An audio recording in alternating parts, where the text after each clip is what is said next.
विद्यार्थियों, आज हम अपनी कक्षा 10 की इतिहास की किताब का पहला पार्ट यूरोप में राष्ट्रवाद का उदय, इसका सेकेंड पार्ट यूरोप में राष्ट्रवाद का निर्माण, इसका हम सारांश जानने जा रहे हैं। यूरोप में राष्ट्रवाद का निर्माण।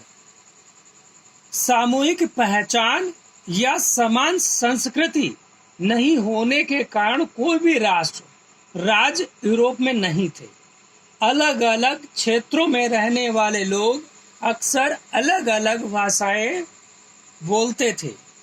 उदाहरण के तौर पर हंगरी की आधी आबादी मैग्यार भाषा बोलती थी, जबकि बाकी आधी आबादी दूसरी विभिन्न भाषाओं की भाषा बोलते थे। गालिशिया के कुलीन वर्ग पोलिश भाषा बोलते थे। कुलीन वर्ग और मध्य वर्ग। कुलीन वर्ग सामाजिक एवं राजनैतिक रूप से भूमिका मालिक आपस में वैवाहिक संबंधों से जुड़ा हुआ था और बोलचाल में फ्रेंच भाषा का प्रयोग करते थे। जनसंख्या की दृष्टि में यह छोटा सा समूह था। किसान अधिकांश जनसंख्या किसान जो थे वो समूह में अधिक थे।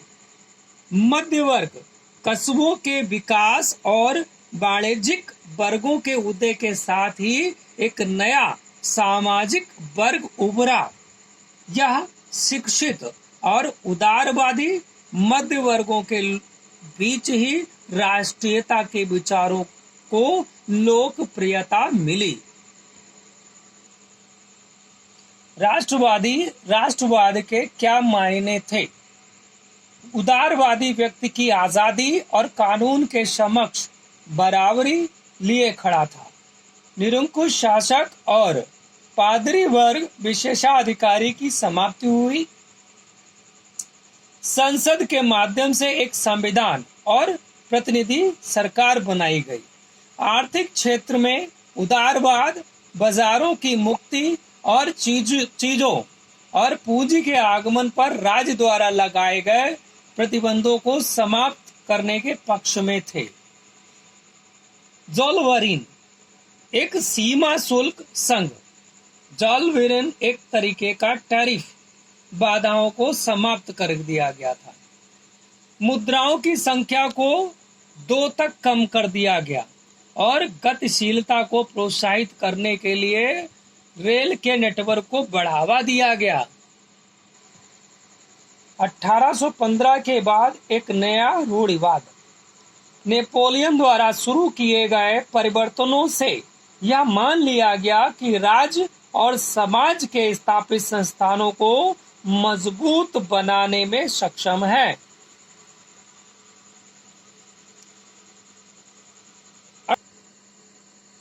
1815 की वियना की संधि। फ्रांस में बोर्बोन राजवंश को बहाल किया गया। फ्रांस की सीमाओं पर कई राज्य कायम कर दिए गए ताकि भविष्य में फ्रांस विस्तार न कर सके। जर्मन परिसंघ को बरकरार कर दिया गया। इसका मुख्य उद्देश्य नेपोलियन द्वारा बर्खास्त किए गए राजतंत्रों को बहाल करना था। क्रांतिकारी। वियना कांग्रेस के बाद स्थापित किए गए राजतंत्रीय रूपों का विरोध करना और स्वतंत्रता की लड़ाई के लिए प्रतिबद्धता।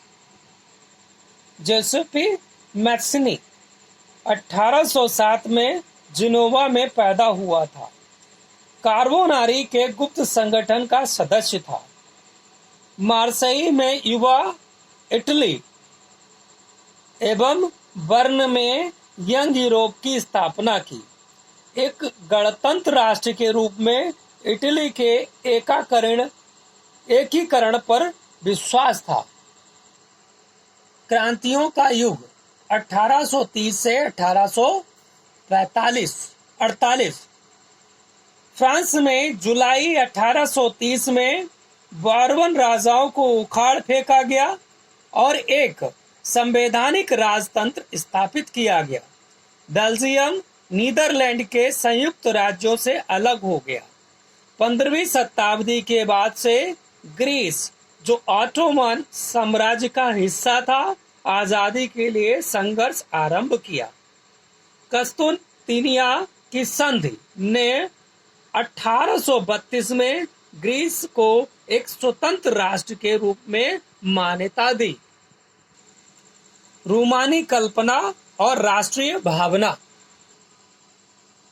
एक सांस्कृतिक आंदोलन जिसने राष्ट्रवादी भावना के एक विशेष रूप को विकसित की, जिसमें तर्क वितर्क और विज्ञान के महिमा आवंटन की आलोचना की और उसकी जगह भावनाओं, अंतर्दृष्टि और रहस्यवादी भावनाओं पर जोर दिया। जर्मन दार्शनिक योहान गॉटफ्रीड ने लोकगीत, लोक कविता और लोक नृत्यों के माध्यम से आम लोगों के बीच जर्मन संस्कृति को जगाने की कोशिश की। भूख, कठिनाइयां और जन विद्रोह। अधिकांश देशों में उपलब्ध रोजगार की तुलना में नौकरियां ढूंढने वाले लोग अधिक थे। औद्योगिक क्रांति के साथ ग्रामीण क्षेत्रों में रहने वाले लोग शहरों की ओर जाने लगे रोजगार की तलाश में।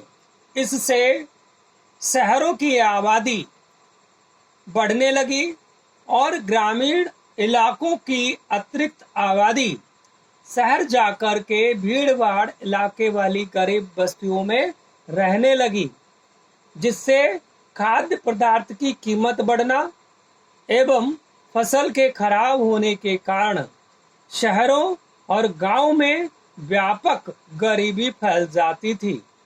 वर्ष 1848 में पेरिस के लोग सड़क पर उतर आए और लुई फिलिप को भगाने पर मजबूर कर दिया गया। अंततः नेशनल असेंबली ने पेरिस को एक गणराज्य घोषित किया। वर्ष 1845 में सिलेसिया में बुनकरों ने ठेकेदारों के खिलाफ विद्रोह कर दिया। 1848 उदारवादियों की क्रांति का नेतृत्व शिक्षित मध्य वर्ग ने किया। इन्होंने संविधानवाद की मांग को राष्ट्रीय एकता के साथ जोड़ दिया। विद्यार्थियों, यह दृश्य सेंट पॉल चर्च का है, जिसमें फ्रैंकफर्ट संसद आयोजित की गई थी।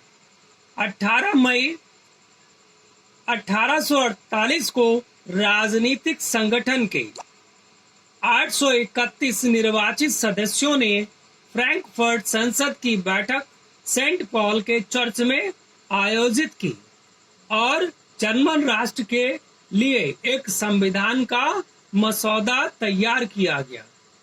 यह प्रशिया के राजा द्वारा अस्वीकार कर दिया गया और वहीं संसद का सामाजिक आधार कमजोर हो गया, जिससे श्रमिकों, मजदूरों और महिलाओं को कोई अधिकार नहीं दिया गया।